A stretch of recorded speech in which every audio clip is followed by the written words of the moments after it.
Bonjour, j'aimerais vous parler aujourd'hui sur le levain. Nous savons l'effet du levain sur la pâte qui permet à cette pâte de prendre de la hauteur, prendre du volume et d'être plus digeste, plus agréable à manger. Et si l'Évangile nous demande de nous séparer d'un frère ou d'une sœur qui demeure dans le péché, j'ai bien dit qui demeure dans le péché, c'est tout simplement parce que cette personne devient comme le levain que nous mettons dans la pâte pour la faire lever. En effet, par son attitude, qui consiste donc à négliger l'œuvre du péché dans sa vie, et aussi l'impact que cela a dans la vie de ceux qui l'entourent, il permet ainsi au péché de fermenter dans l'Église. Mais ne nous trompons pas, l'effet du péché n'agit pas seulement dans l'Église. En effet, lorsqu'un chrétien néglige la répercussion du péché sur son entourage, au travers de cette attitude, il affecte aussi sa famille. Il faut bien comprendre que ce que je viens de vous transmettre, c'est quelque chose d'important à saisir. Il faut vraiment comprendre l'œuvre que Dieu veut accomplir dans nos cœurs. C'est une protection. C'est comme la foi. La foi a un impact sur notre famille. La foi, obligatoirement, va impacter notre famille. C'est comme une lumière. Si nous sommes la lumière, elle va impacter les ténèbres, obligatoirement. Si elle n'impacte pas, c'est pas la lumière. C'est un mélange, c'est une lumière sombre, c'est une lumière tamisée, qui ne dérange pas trop. La lumière proprement dit, obligatoirement, aura un impact dans un lieu qui est sombre. Si vous êtes dans une chambre, tout est fermé, il n'y a pas de lumière, c'est noir. Quand vous appuyez sur l'interrupteur, ça change, c'est plus des ténèbres, ça devient de la lumière. Donc la lumière a de l'impact sur les ténèbres. La foi a de l'impact sur notre entourage. Bien, il est important pour nous de comprendre que c'est des choses qu'on a besoin d'entretenir. Si nous voulons que nos familles soient sauvées, si nous souhaitons que nos familles, que nos enfants vivent dans la foi, vivent dans une vie de justice, dans une vie d'intégrité, il faut avoir la foi. Autrement, elles ne seront pas impactées par l'Esprit de Dieu, par l'intervention de Dieu dans notre vie. Tout ça, ça se répercute. Si ma vie remplie, si je m'efforce d'être rempli de l'esprit, si j'entretiens l'esprit en moi, obligatoirement, il y aura un impact sur ma famille. Il y aura un impact sur l'Église. À partir du moment que j'entretiens cette vie de l'esprit en moi, j'entretiens la foi, j'entretiens la lecture de la parole de Dieu, j'entretiens le fait de ne pas être un levain qui affecte l'Église ou mon entourage, obligatoirement, elle va affecter d'une autre manière. Si je m'applique à faire le bien, obligatoirement, cela va affecter, va toucher mon entourage. Ça va influencer mon entourage, obligatoirement. Soit ils vont me rejeter, ils voudront plus me voir, ou soit ils vont s'associer avec cette lumière. Soit d'abord, il est bien dit, Jésus lui-même a dit, ils n'ont pas reçu la lumière, ils n'ont pas accepté la lumière. Ils ont préféré les ténèbres à la lumière. Donc c'est pareil, soit les gens ils acceptent notre lumière, soit ils acceptent ce que nous vivons, ou soit ils nous rejettent. Mais nous devons nous efforcer, nous appliquer à avoir cette vie de foi, cette vie de l'esprit en nous, cette vie d'intercession, cette vie de prière, cette vie où nous lisons la parole de Dieu, où nous laissons cette parole impacter notre vie. Si je suis en relation avec Jésus, si je le cherche sincèrement, je serai obligatoirement impacté par ce qu'il est. Obligatoirement. Autrement, c'est pas vrai. Autrement, on est en train de vivre une religion. Non, si dans mon cœur, je cherche Dieu de tout mon cœur, obligatoirement, Dieu va se révéler à mon cœur. Donc, laissons-nous impacter par la vie de l'esprit, afin que notre entourage, eux aussi, soit impacté par ce que nous vivons. Et donc, faisons attention que le levain ne soit pas en nous, ce levain qui emmène le péché dans l'Église, qui emmène comme si une dérogation à des gens de vivre dans le péché. Non, d'amour, c'est pas l'amour de Dieu, ça. Non, ça ça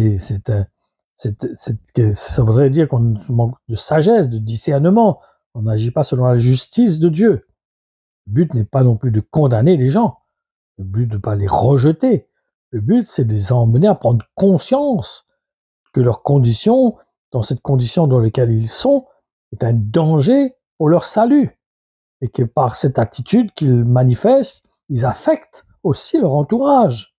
Ils n'aident pas leur entourage à grandir dans la foi, dans la marche de sainteté. Et donc, pour comprendre vraiment ce que je suis en train d'exprimer, c'est bon de lire dans Galates, dans le chapitre 5, les versets 7 à 10, qu'est-ce qu'il nous dit, l'apôtre Paul. Vous étiez bien partis. Qui vous a barré la route et vous empêche d'obéir à la vérité? Cet empêchement ne vient pas de Dieu qui vous appelle. Un peu de levain fait lever toute la pâte. Pourtant, le Seigneur me donne confiance à votre sujet. Vous ne penserez pas autrement que moi. Mais tous ceux qui sèment le désordre chez vous seront condamnés sans exception. Pourquoi? Parce que, comme des parents, si nous voyons que quelque chose affecte nos enfants, nous allons faire le nécessaire pour que cette chose ne soit plus là. On ne va pas permettre à ce que nos enfants soient affectés par quelque chose de mauvais. Si vous avez une vipère chez vous, vous n'allez pas laisser cette vipère rester demeurer chez vous. Si vous avez un poison chez vous, vous n'allez pas le mettre à la portée de tout le monde. Vous allez le cacher ou le jeter ou le mettre dans un autre lieu. Si on voit quelqu'un qui amène, qui affecte nos enfants, on ne va pas le laisser continuer à affecter nos enfants, autrement ça serait de l'inconscience. Lisons maintenant ce qui est écrit dans la première lettre que Paul a écrite aux Corinthiens, au chapitre 5 et du verset 4 à 12. C'est important de saisir ce que l'apôtre Paul veut nous faire comprendre. Il dit ceci: « Réunissez-vous au nom du Seigneur Jésus. Je serai avec vous en esprit et avec la puissance de notre Seigneur Jésus.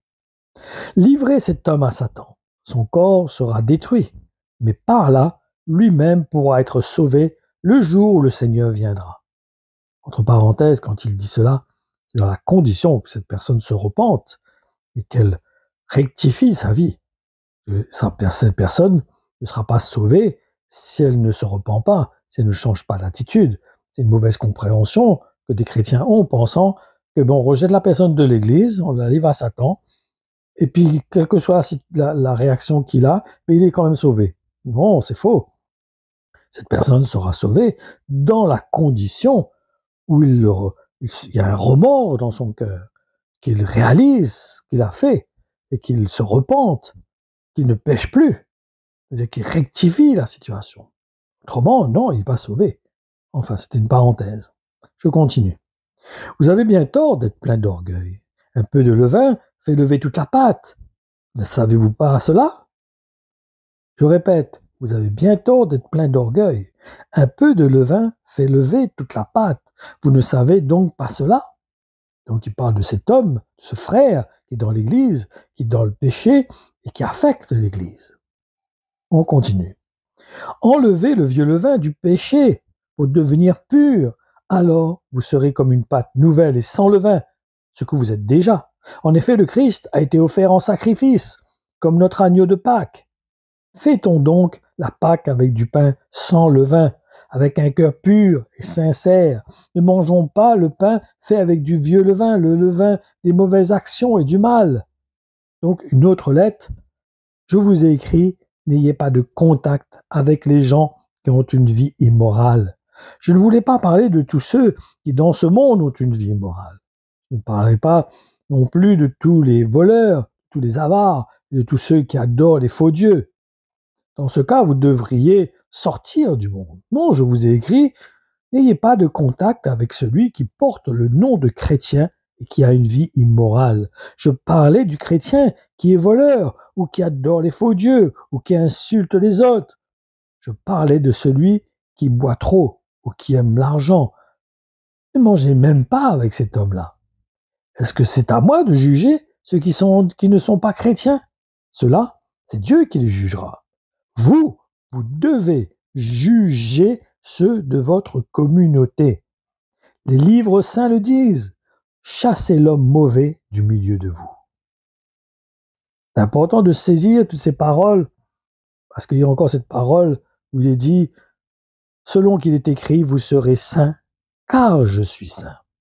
C'est important de saisir toutes ces paroles, comprendre le cœur du Seigneur, que Dieu veut nous emmener dans une sanctification.